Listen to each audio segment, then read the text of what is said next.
दोस्तों, इस वीडियो में इतिहास के महत्वपूर्ण फैक्ट हैं उसको कवर किया गया है और सभी फैक्ट लुसेंट से लिए गए हैं। तो शुरू करते हैं। सबसे प्राचीन वेद कौन है? तो ऋग्वेद है। ऋग्वेद जो है सबसे प्राचीन वेद है। और इतिहास का पिता किसे कहा जाता है? हेरोडोटस को इतिहास का पिता कहा जाता है। हेरोडोटस को इतिहास का पिता कहा जाता है। फहियान फहियान जो है किसके समय भारत आया था? तो गुप्त शासक चंद्रगुप्त द्वितीय के समय क्या है, भारत आया था। नेचुरल हिस्ट्री ये पुस्तक किसकी है? तो प्लिनी की है। किसने? प्लिनी की है नेचुरल हिस्ट्री।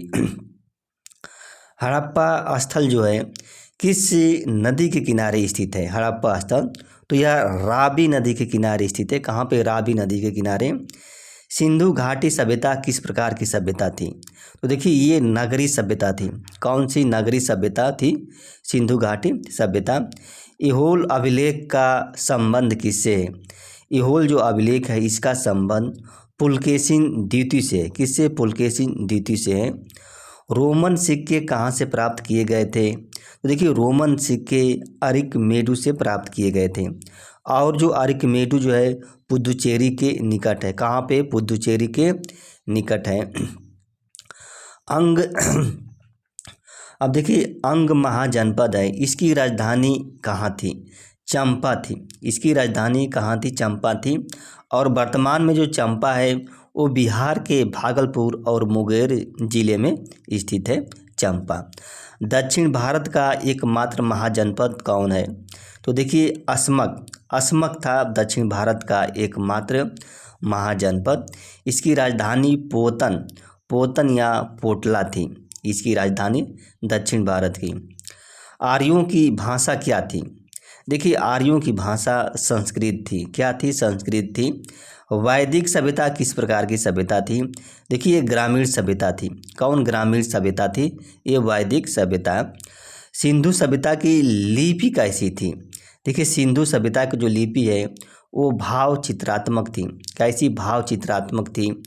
सिंधु सभ्यता का बंदरगाह जो कौन कौन बंदरगाह थे? तो लोथल जो था सिंधु सभ्यता का बंदरगाह था। और सुतकोतदा जो है ये भी सिंधु सभ्यता का बंदरगाह था। बौद्ध धर्म का संस्थापक कौन था? देखिए बौद्ध धर्म का जो संस्थापक है गौतम बुद्ध थे। गौतम बुद्ध जो बौद्ध धर्म के संस्थापक थे। गौतम बुद्ध ने अपना पहला उपदेश कहाँ पे दिए थे? तो सारनाथ में दिए थे। कहाँ पे? सारनाथ में। ऋषिपत्तनम इसे भी कहा जाता है। ऋषिपत्तनम भी कहा जाता है। ह्वेनत्सांग देखिए ह्वेनत्सांग जो है किसके समय भारत आया था? तो हर्षवर्धन के समय भारत आया था ह्वेनत्सांग। रेहल्ला पुस्तक किसकी है? तो देखिए इब्न बतूता की जो है रेहल्ला पुस्तक है। और रेहल्ला जो मोहम्मद बिन तुगलक के समय भारत आया था। मोहम्मद बिन तुगलक के समय। इंडिका पुस्तक किसकी है? देखिए इंडिका पुस्तक जो है मेगास्थनीज की है। किसकी? मेगास्थनीज की है। और ऐसा वेद जो गद्य एवं पद्य दोनों में लिखा गया हो वह वेद है यजुर्वेद है जो गद्य एवं पद्य दोनों में लिखा गया हो। मैक्स मुलर ने आर्यों का मूल स्थान क्या माना था? तो देखिए मध्य एशिया। आर्यों का जो मूल स्थान है मध्य एशिया मैक्स मुलर ने माना था। न्याय दर्शन के प्रवर्तक कौन है? तो देखिए गौतम जो है न्याय दर्शन के प्रवर्तक हैं। महावीर स्वामी का जन्म कहाँ पे हुआ था? तो देखिए महावीर स्वामी का जो जन्म है कुंडग्राम जो कि बिहार के वैशाली में स्थित है वहीं पे हुआ था। 540 ईसा पूर्व में हुआ था। जैन धर्म का सर्वाधिक लोकप्रिय ग्रंथ कौन है? तो देखिए कल्पसूत्र है। कल्पसूत्र जो है जैन धर्म का सर्वाधिक लोकप्रिय ग्रंथ। टाबो मठ कहाँ पे स्थित है? देखिए टाबो मठ जो है तब्बो गांव में स्थित है। स्पीति घाटी जो हिमाचल प्रदेश की स्पीति घाटी में वहीं पे टाबो मठ स्थित है। रूमटेक मठ देखिए रूमटेक मठ जो है ये गंगटोक में स्थित है। जो सिक्किम की राजधानी है गंगटोक वहीं पे स्थित है रूमटेक मठ। कैलाश एलोरा का कैलाश मंदिर का निर्माण किन शासकों ने किया था? तो राष्ट्रकूट शासकों ने किया था। किन्ने? राष्ट्रकूट शासकों ने किया था। मौर्य वंश का जो संस्थापक है कौन था? तो चंद्रगुप्त मौर्य था, मौर्य वंश का संस्थापक चंद्रगुप्त। सिकंदर के गुरु का नाम क्या था? तो अरस्तु था। सिकंदर के गुरु का नाम क्या था? कौन था? कि अरस्तु था। द्वैत संप्रदाय के प्रवर्तक कौन है? तो आनंद जो तीर्थ हैं ये द्वैत संप्रदाय के प्रवर्तक हैं, आनंद तीर्थ। बौद्ध धर्म का संस्थापक कौन है? तो ये पढ़ लिए हैं आप। अशोक ने पहले किस धर्म का अनुयायी था? अशोक पहले किस धर्म का अनुयायी था? तो देखिए ब्राह्मण धर्म का अनुयायी था। बाद में वो बौद्ध धर्म को अपना लिया था।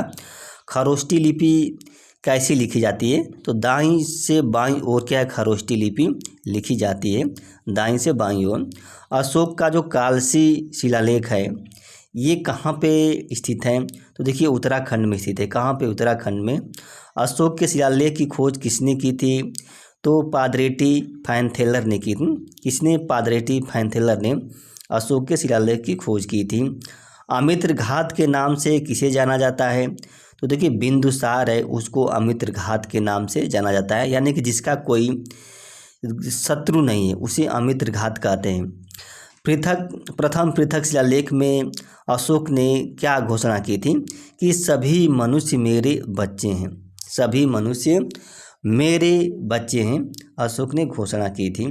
भारतीय चिकित्सा शास्त्र का विश्वकोश किसे कहा जाता है? तो जो चरक संहिता है इसी को भारतीय चिकित्सा का विश्वकोश कहा जाता है।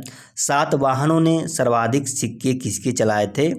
तो सीसा के चलाए थे। सातवाहनों ने सर्वाधिक सिक्के सीसा के चलाए थे।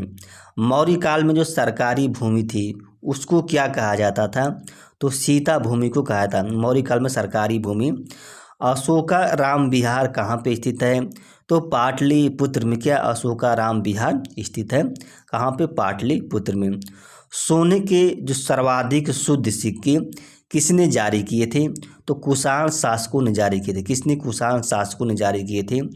सोने के सर्वाधिक सिक्के, देखिए सर्वाधिक सिक्के और सर्वाधिक शुद्ध सिक्के दोनों में अंतर है, तो गुप्त शासकों ने जारी किए थे सर्वाधिक सिक्के सोने के। शक सहमत किसने चलाया था? तो कनिष्क ने क्या है? शक सहमत चलाया था। कुषाण राजा अपने आप को क्या कहलाते थे? क्या कहते थे? तो देवपुत्र कहते थे। कुषाण राजा जो है अपने आप को देवपुत्र कहते थे। परम भागवत की उपाधि धारण करने वाला प्रथम गुप्त शासक कौन था? तो समुद्रगुप्त था। कौन? समुद्रगुप्त था। नालंदा विश्वविद्यालय की स्थापना किसने की थी? तो कुमारगुप्त ने क्या है? नालंदा विश्वविद्यालय की स्थापना की थी कुमारगुप्त ने। गुप्त वंश का संस्थापक कौन था? तो श्रीगुप्त जो था गुप्त वंश का संस्थापक था। समुद्रगुप्त का दरबारी कवि कौन था?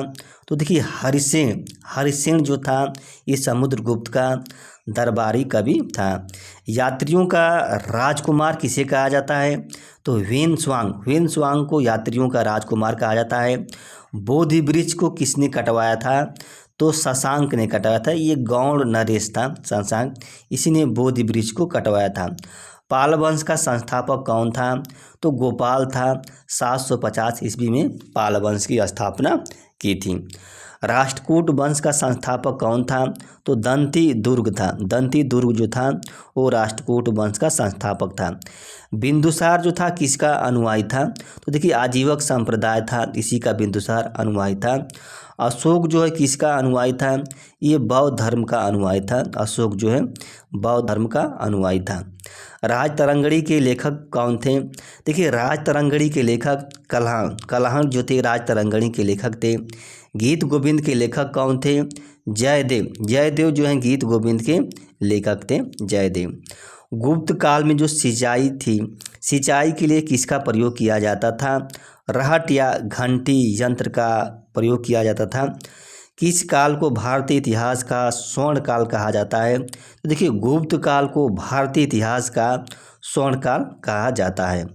पहली बार सती होने का प्रमाण जो है कहाँ से मिलता है? तो जो भानुगुप्त का जो ईरण अभिलेख है यहीं से सती होने का प्रमाण मिलता है। अंतिम गुप्त शासक कौन था? तो विष्णुगुप्त था। अंतिम गुप्त शासक जो था वो विष्णुगुप्त था। चंद्रगुप्त मौर्य के दरबार में कौन रहता था? देखिए, चंद्रगुप्त मौर्य के दरबार में मेगस्थनीज रहता था। कौन मेगस्थनीज रहता था? बिंदुसार के दरबार में कौन रहता था? तो डाईमेकस नामक राजदूत रहता था बिंदुसार के दरबार में। हर्ष एवं पुलकेशिन द्वितीय के बीच जो हर्षवर्धन या पुलकेशिन द्वितीय के बीच जो युद्ध हुआ था वो किस नदी के तट पर हुआ था? तो नर्मदा नदी तट थी, वहीं पे हुआ था। पल्लव वंश की राजधानी कहाँ पे थी? तो देखिए कांची थी। तमिलनाडु के कांचीपुरम में पल्लव वंश की राजधानी है। अशोक द्वारा निर्मित गुफा का नाम क्या है? देखिए, अशोक द्वारा जो निर्मित गुफा है विश्व झोपड़ी है। कौन विश्व झोपड़ी है? अशोक द्वारा निर्मित भब्रू या बैराट शिलालेख जो है कहाँ पे है? देखिए, राजस्थान में है। बैराट भब्रू या बैराट शिलालेख जो है यह राजस्थान में है। गुप्त शासकों की राजकीय भाषा क्या थी? देखिए, गुप्त शासकों की राजकीय भाषा संस्कृत थी। क्या थी? संस्कृत थी। गुप्त काल में निर्मित गुफा कौन था? तो बाघ की गुफा। बाघ की गुफा जो है गुप्त काल के समय बनी थी, जो एमपी के धार जिले में स्थित है। मालविकाग्नि नाटक के कवि कौन थे? देखिए, मालविकाग्नि नाटक के कवि कालिदास थे। कौन थे? कालिदास थे। मृच्छकटिकम नाटक के रचनाकार कौन थे?